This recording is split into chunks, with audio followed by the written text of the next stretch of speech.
तर महाराष्ट्रातील अनेक गडकिल्ल्यांपैकी एक महत्त्वाचा गड म्हणजे किल्ले पन्हाळा। शिवरायांच्या अनेक महत्त्वाच्या घटनांचा पन्हाळगड हा साक्षीदार आहे। महाराष्ट्रातले अनेक गडकिल्ले ढासळलेले आहेत, मात्र पन्हाळगडावर अनेक वास्तू आजही सुस्थितीत आहेत। तर आज पन्हाळगडवर या किल्ल्यावर प्रकाश टाकणारा पुढारी न्यूजचा हा विशेष रिपोर्ट।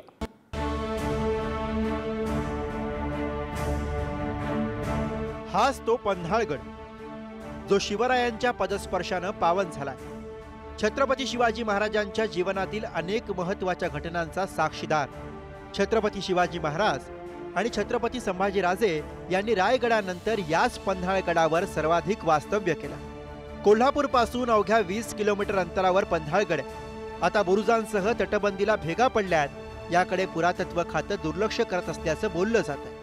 महाराष्ट्रातला हा सगळ्यात मोठा किल्ला आहे क्षेत्रफळाच्या हिशोबाने, उंचीवरती नाही। आणि महाराष्ट्र आणि ब्रिटिशांनी हा 1830 मध्ये रस्ता म्हणजे 4 दरवाजा तोडून इथं वरती गाड्या वगैरे न्यायचा वगैरे त्यांनी आणण्याची वगैरे थंड हवेचं ठिकाण असल्यामुळे शाहू महाराजांच्या काळामध्ये हीच राजधानी असल्यामुळे इथं याच्यावरती लक्ष देण्यात आलं। याच्या फारशा जागा ज्या आहेत या सुस्थितीमध्ये आहेत। जी पन्हाळ्याची मेन एंट्री होती, जी जाण्या येण्याची शिवाकाशी या रस्त्यानं खाली गेलेले होते, तर याच्यामध्ये पूर्ण हे भग्न झालेलं आहे। आता आपण जर बघितलं की हे जर करायचं म्हटलं तर याच्यामध्ये करता येईल, काम भरपूर काम करण्यासारखं याच्यामध्ये, पण कोणीही लक्ष देत नाही।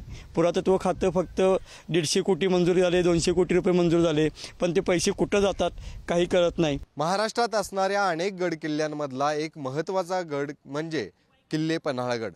आणि त्याच किल्ले पन्हाळगडावरती आल्यानंतर सर्वात पहिला आपल्याला वीर बाजीप्रभू देशपांडे यांचा हा पुतळा तो निदर्शनास पडतो। खरं तर आपल्याला पन्हाळगडाचा इतिहास आहे तो सर्वांनाच माहीत आहे। खरं तर सिद्धी जोहरनं पन्हाळगडाला वेढा घातल्यानंतर खिंड लढवून शिवरायांना विशाळगडाकडे पाठवलं होतं।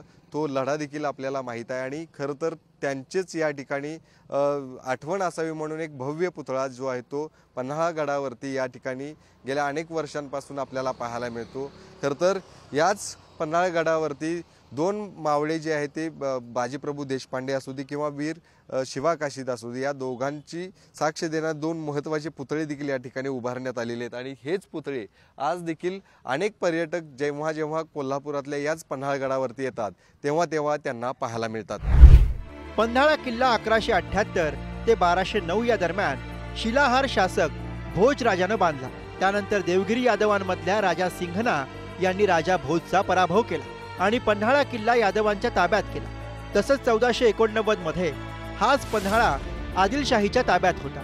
या किल्ल्याची तटबंदी आणि प्रवेशद्वार बांधायला 100 वर्ष लागल्याचं इतिहासकार सांगतात।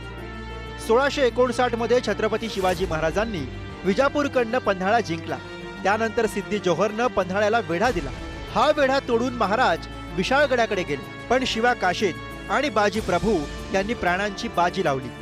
यावेळी झालेल्या लढाईत पन्हाळगड आदिलशहाकडे गेला। अतिशय महत्त्वाच्या असलेल्या या पन्हाळ किल्ल्यावर महाराणी तारा राणी यांनी आपली राजधानी ठेवली होती। क्षेत्रफळाच्या दृष्टीने हा सगळ्यात मोठा किल्ला आहे, पण या ठिकाणी आज जर या किल्ल्याची दुरावस्था आपण जर पाहिली, किल्ल्यांचं जे काय आपल्याला दुरावस्था होत चालली आहे त्याची दुरुस्ती कशी करता येईल आणि कसं आपल्याला हे किल्ले वर्षानुवर्ष पुढच्या पिढ्यांसाठी आपल्याला ठेवता येईल, हे आपल्याला चांगल्या पद्धतीने आपल्याला हे लक्ष घालावं लागेल। सरकारने यामध्ये लक्ष घालून फक्त निधी मंजूर न करता प्रत्यक्षात या ठिकाणी किती त्यावरती काम होतंय हे पाहिलं पाहिजे।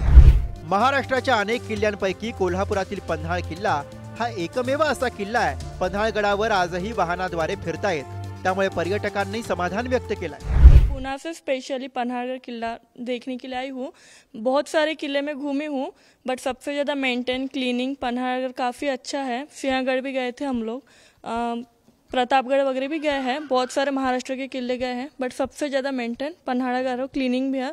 और ये पहला फोर्ट है जिसमें बाय कार से घूम सकते हैं, और बहुत बड़ा है और बहुत सारी इन्फॉर्मेशन, हिस्टोरिकल प्लेस है, बच्चों के लिए भी काफ़ी अच्छा है, अपने जनरेशन के लिए भी काफ़ी अच्छा है। सभी ने यहाँ पे एक बार विजिट करना चाहिए। महाराष्ट्रामध्ये मी एक साधारण 10 ते 12 किल्ले जो आहेत ते विजिट केले, बट जो पन्हाळा आहे, पन्हाळ्याची स्पेशालिटी ही आहे की लाईक इथे आपण स्वतःचं व्हेकल घेऊन आपण फिरू शकतो आणि पार्किंगची जी व्यवस्था आहे ती पण छान आहे एकदम ओके।